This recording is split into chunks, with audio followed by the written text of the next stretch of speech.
Let's explore how to use your PNC360 radio. We'll start with the basics. There are 10 buttons on your radio: the emergency button, the push-to-talk button, volume up and volume down, the OK button, the back button, the red power on/off button, and the green answer key, which you will not need to use.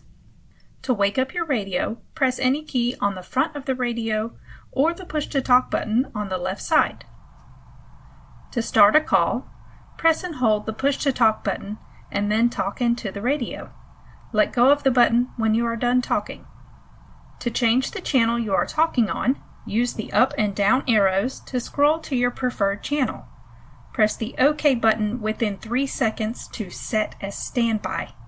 If this is not done, the radio will revert back to your original standby channel. Once you've set your preferred channel, press the push-to-talk button to talk on this channel. When your call is finished, scroll back to your home channel and press OK to set as standby. If you end up on a menu screen you don't want to be on, press the back button until you get back to your home screen.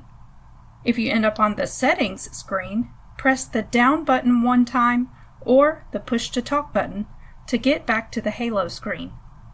If you have any questions, you can give us a call at 866-218-9051 or visit us at broadway2way.com.